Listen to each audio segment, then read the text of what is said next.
Assalamualaikum warahmatullahi wabarakatuh. Perkenalkan, saya Safira Hamidah dengan NIM 431211008.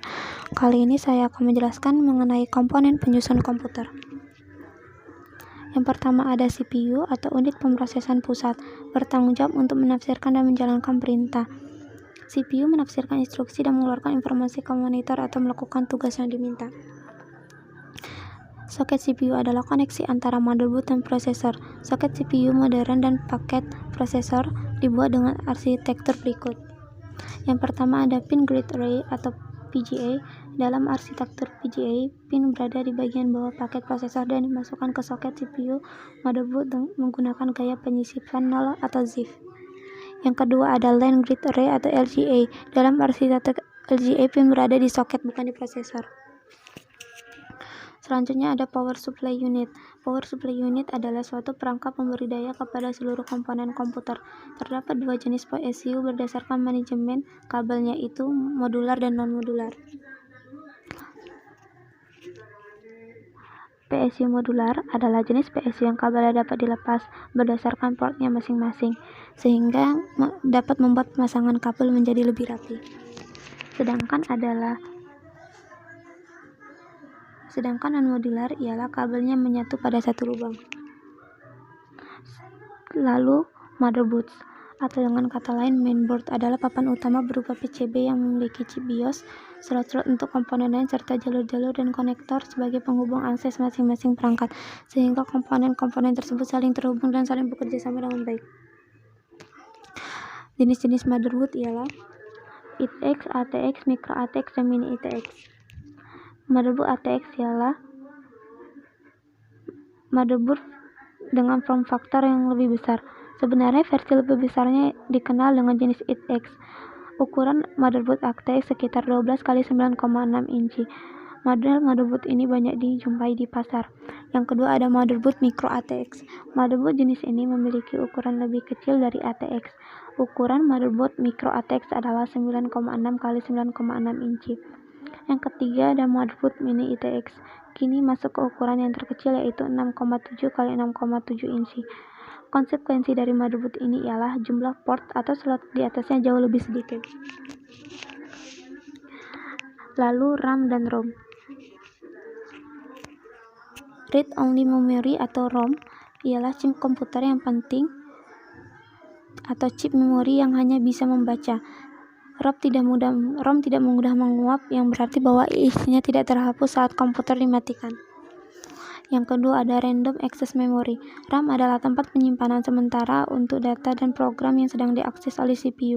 Tidak seperti ROM, RAM adalah memori yang mudah menguap, yang berarti konten dihapus setiap kali komputer dimatikan. Lalu ada SIMM dan DIMM. Ada dua tipe slot memori yang kini beredar di masyarakat komputer. Slot lama ialah SIMM. Soket ini terdiri dari 72 pin modul dan hanya memiliki pin pada satu sisi RAM. Sedangkan yang kedua memiliki 168 pin modul, yaitu slot memori tipe DIMM, yang mana RAM dengan tipe DIMM memiliki pin pada kedua sisi RAM tersebut. Lalu ada VGA atau Video Graphics Adapter. VGA singkatan dari Video Graphic Adapter adalah standar tampilan komputer analog. VGA merupakan standar grafis terakhir yang diikuti oleh mayoritas pabrik pembuat kartu grafis komputer. Terdapat dua macam VGA. Yang pertama ada VGA onboard yang sudah terintegrasi pada motherboard menggunakan RAM sebagai memori VGA alias share memory. Lalu ada VGA add-on, VGA yang terpisah dengan motherboard yang memiliki interface semacam PCIe atau AGP. Pada VGA add-on sudah memiliki GPU dan memori sendiri. Lalu ada hard disk. Hard disk adalah sebuah komponen yang ada pada komputer yang bertugas untuk menyimpan data dan terdiri dari piringan magnetis. Berikut adalah komponen penting yang terdapat pada hard disk. Yang pertama ada spindle, berfungsi memutar plat hard disk. Yang kedua ada aktuator, menjadi poros atau pegangan. Yang selanjutnya ada platter, berfungsi menyimpan data.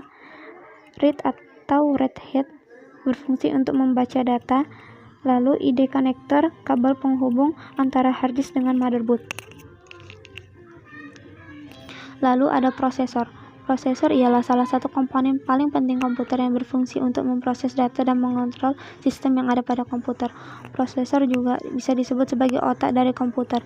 Secara singkat, prosesor bekerja untuk melakukan perhitungan serta menjalankan perintah-perintah yang diperintahkan oleh pengguna komputer itu sendiri.